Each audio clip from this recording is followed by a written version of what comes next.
تانية ثانوي مهما كان الطريق هوصل ولو هدفي بعيد أنا هقدر.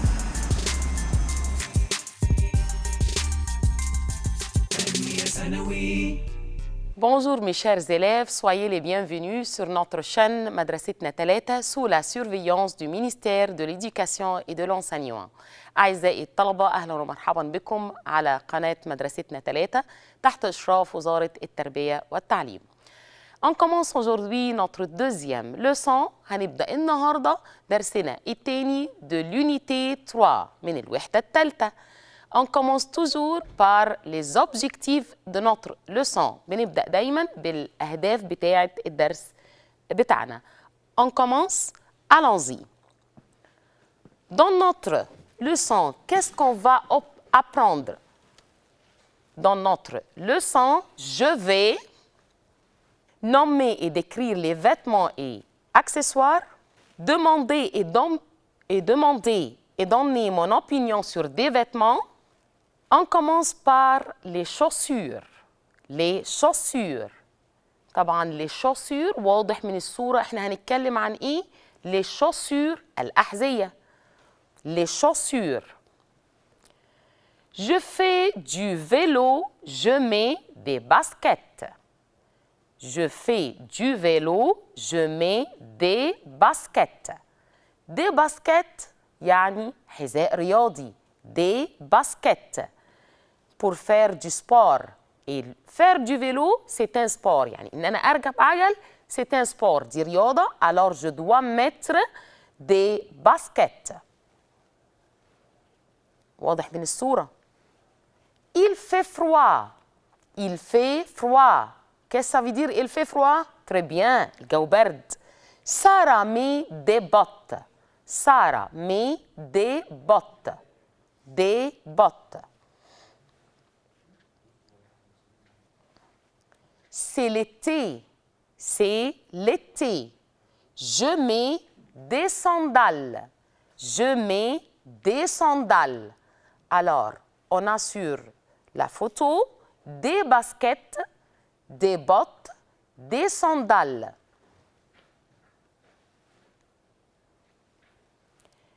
Il y a du soleil. Il y a du soleil. Rana met une casquette. Rana met une casquette. طب يا مدام احنا كنا بنتكلم عن الشوسور. احنا قلنا ايه؟ Les chaussures et les accessoires. Notre cours aujourd'hui pour parler des chaussures et des accessoires. حصتنا النهارده هنتكلم عن الشوسور والاكسسوار. Le bonnet, c'est un accessoire. Il y a du soleil. Rana met une casquette. Une casquette. C'est un chapeau. C'est un chapeau. Selim met une ceinture bleue. Selim met une ceinture bleue. Une ceinture, حزام. Une ceinture. Alors, on a sur la photo une casquette, un chapeau, une ceinture. Ce sont des accessoires.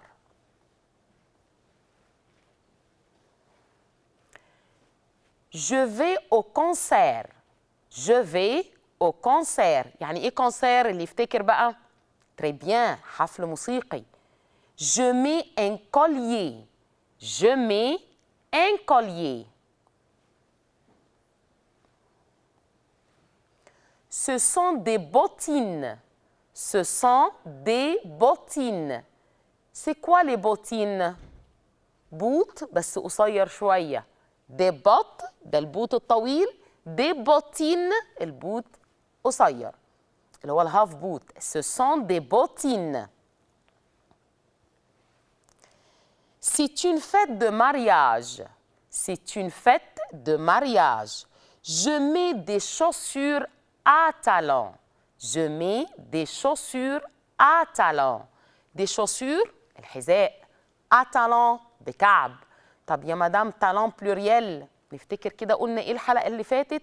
قلنا الأشكال عموما بنستخدم لها la préposition à. À talons. Sur la photo, on a un collier, des bottines, des chaussures à talons. Il fait froid. Il fait froid. Omar met un bonnet. Un bonnet.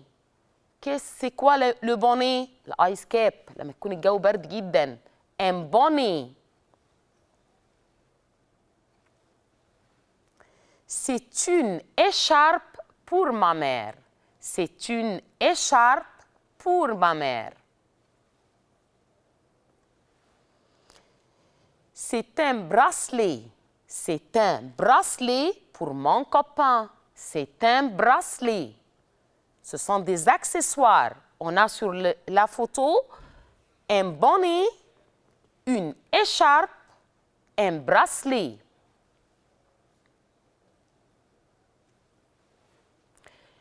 J'achète un sac pour ma sœur. Un sac pour ma sœur. Je mets un foulard autour de mon cou. Je mets un foulard autour mon cou. يعني إيه؟ فولار السكارف. أضع أو أرتدي فولار حول الرقبة. Un foulard. Des gants. Ali met des gants, c'est l'hiver. Ali met des gants, c'est l'hiver. Un sac, un foulard, des gants.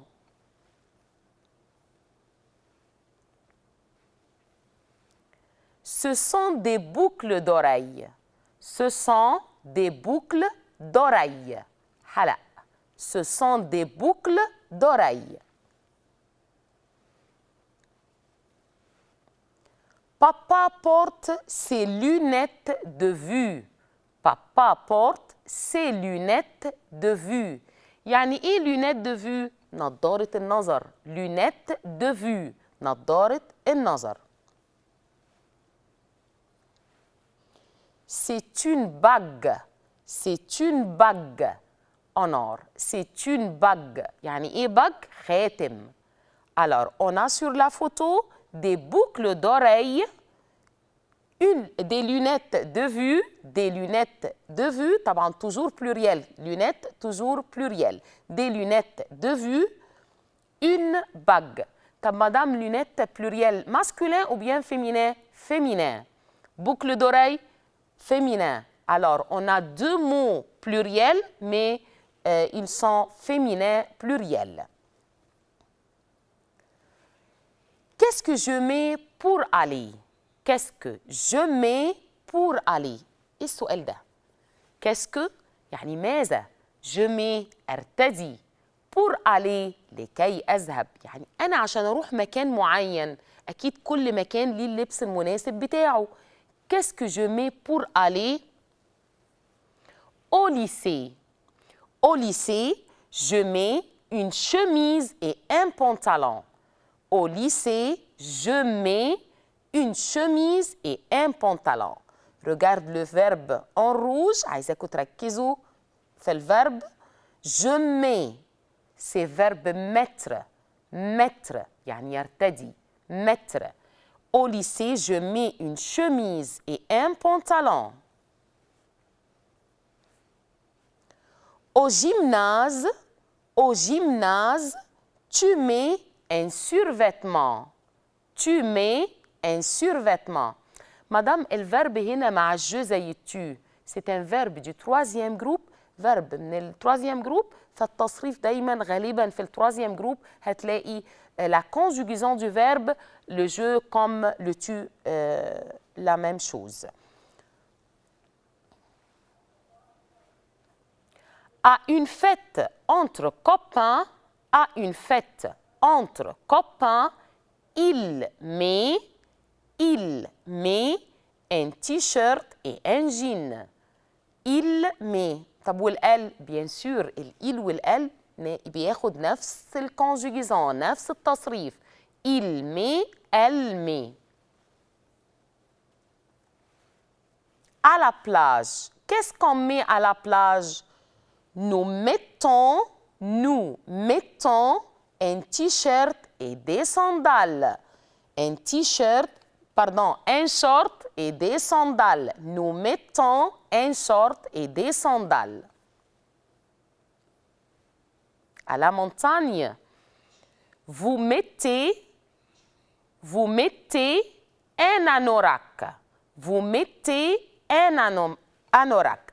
Bien sûr, à la montagne, il fait très froid. في الجبل الجو بيبقى برد جدا. Alors, on met un anorak. Vous mettez un anorak. Au restaurant avec les parents, ils, avec S, ils mettent un costume. Ils mettent un costume. Alors, c'est la conjugaison du verbe mettre. Et on va voir le verbe. Verbe mettre, yartadi. Verbe mettre, yartadi. Je mets, tu mets, il met, elle met, nous mettons, vous mettez, il avec S, elle avec S, mettent. Mais on ne prononce pas le ENT. يعني احنا مش بننطق ال ENT. Ils mettent, elles mettent.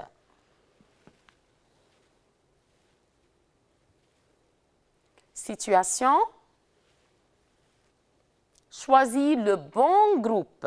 On va choisir la bonne réponse des situations. Tu demandes à ton père ce qu'on porte quand il y a du soleil. Tu demandes à ton père. خلاص احنا عارفين معناها بقى خلاص. Se comporte quand il y a du soleil. Se comporte quand il y a du soleil يعني ماذا أو الذي نرتديه عندما يوجد شمس. Se comporte quand il y a du soleil. Qu'est-ce qu'il dit? On met des lunettes de soleil, on porte un bonnet, on achète des gants, on a des bottes. Madame, كله طب on met و on porte. عايزة أقول لكم معلومة مهمة جدا. verbe mettre و verbe porter الاثنين معناهم يرتدي. On met يعني نرتدي, on porte يعني نرتدي. Laquelle réponse est correcte? On met des lunettes de soleil. مادام احنا خدنا lunettes de vue, طبعا il y a une différence entre les deux. في فرق ما بين الاثنين. Lunettes de vue نظارة النظر. Lunettes de soleil نظارة الشمس. On met des lunettes de soleil. Tu demandes à ton frère ce qu'il porte à la montagne. Qu'est-ce que tu dis? Il demande ici une question. Alors, on doit comprendre bien la question. Tu demandes à ton frère ce qu'il porte à la montagne. Qu'est-ce que tu dis? يعني أنت بتسأل أخوك ce qu'il porte à la montagne. قلنا porte يعني إيه؟ يرتدي. À la montagne في الجبل. Qu'est-ce que tu dis? Qu'est-ce que tu fais à la montagne? Qu'est-ce que tu mets à la montagne? Qu'est-ce qu'il y a à la montagne quand on va à la montagne? يا مدام ده كل الأسئلة شبه بعض. احنا عشان كده لازم نركز. أنا هسأل عن إيه؟ عايز إيه؟ أنا عايز ce qu'il porte, ce qu'il met, اللي بيرتديه à la montagne. طب يعني la réponse c'est très bien. Qu'est-ce que tu mets à la montagne? ماذا ترتدي في المونتاني؟ طب الأولانية ici la première réponse ou bien la première question c'est il demande ici les activités qu'il fait à la montagne. ايه الأكتيفيتي اللي بيعملها في المونتاني؟ numéro C, qu'est-ce qu'il y a à la montagne? يعني qu'est-ce qu'on trouve à la montagne? ايه اللي موجود في المونتاني؟ Quand on va à la montagne, quand? امتى هنروح المونتاني؟ Alors, la réponse correcte c'est qu'est-ce que tu mets à la montagne? يعني ماذا ترتدي في المونتاني؟ Tu demandes à ton ami son opinion sur un accessoire. Qu'est-ce que tu dis? Tu demandes à ton ami son opinion sur un accessoire. Madame ami فيها E. Très bien. Ami ici féminin. Ton ami. وطبعا الطون عشان ami commence par voyelle فلازم نركز جدا في النهاية بتاعت كلمة ami c'est masculin ou bien féminin. Alors tu demandes à ton ami son opinion sur un accessoire. Qu'est-ce que tu dis? هتقول إيه? Comment tu trouves ce sac? Ça fait combien ce sac? En quoi est ce sac? De quelle couleur est ce sac? كلهم sac. طبعا ما الsac c'est un accessoire. طب quelle question demande l'opinion? Très bien, احنا خدناها في leçon اللي فات. Alors, comment tu trouves ce sac? Comment tu trouves ce sac? يعني كيف تجد هذه الشنطة. Très bien, لكن ça fait combien ce sac? Il demande ici le prix. بيسأل هنا عن السعر. En quoi est ce sac? Il demande la matière. بيسأل عن الخامة. De quelle couleur est ce sac? Il demande la couleur. هنا بيسأل عن الكولور بتاع الساك. On continue. Grammaire. Les enfants des casquettes bleues. Mais avec un S, mettent, E-N-T, mais avec un seul T, mettons avec O-N-S.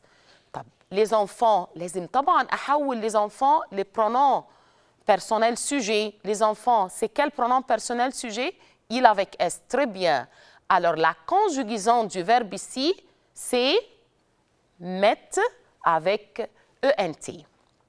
Ma sœur, des chaussures à talons. Ma sœur, des chaussures à talons. أنا بقى في مشكلة عندي هنا في الكيستيون ده إن معظمكم بيلاقوا ما sœur وما دي ان adjectif possessif للجو فبيعتبر هنا التصريف جو. لا طبعا ما sœur اختي يعني elle هي مش انا elle. يبقى la conjugaison correcte du verbe c'est avec le troisième personne du singulier يعني للضمير الثالث المفرد. Ma sœur SC avec E et CES et CENT essayer. Alors, ma sœur essaie. Et maintenant, on a fini notre cours et on passe au live board et on retourne. Allons-y.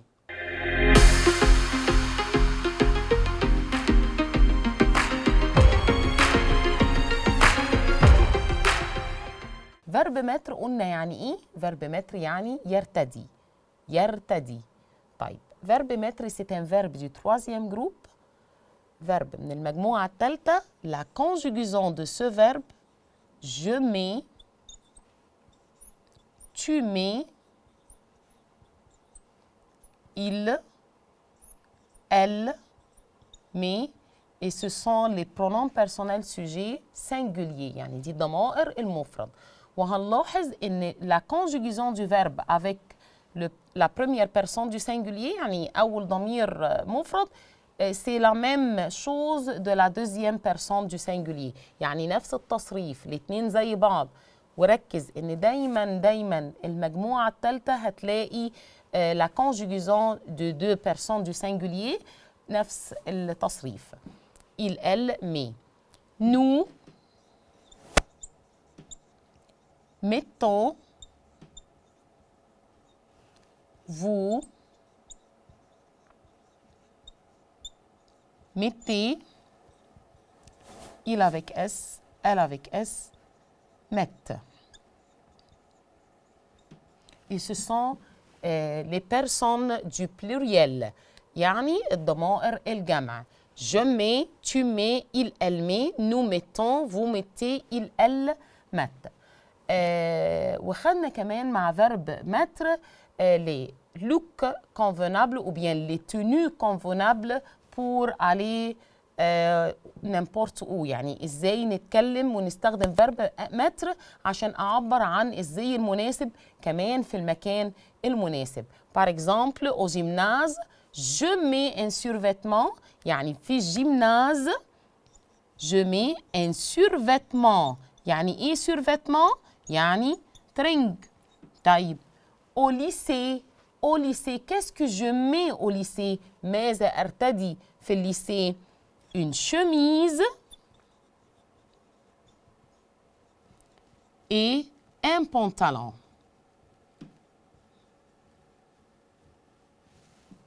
Qu'est-ce que je mets à la fête, à une fête entre copains? Par exemple, un t-shirt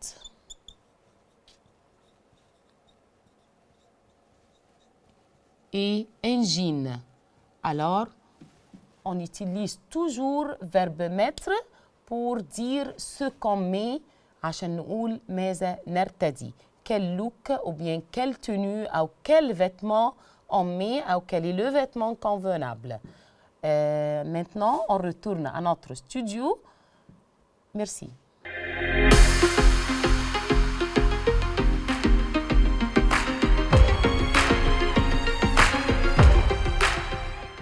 أعزائي الطلبة حبايبي وولادي أتمنى أنكم تكونوا استمتعتوا. أنا عارفة أن اليونيتي مليانة والدروس مليانة بس يا رب إن شاء الله تكونوا استمتعتوا وفهمتوا واستوعبتوا كل حاجة وإزاي طبقنا على الدرس بتاعنا.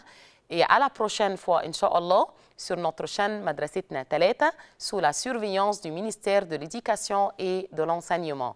على قناتنا مدرستنا 3 تحت إشراف وزارة التربية والتعليم. À la prochaine et au revoir. تانية ثانوي مهما كان الطريق هوصل ولو هدفي بعيد أنا هقدر. تانية ثانوي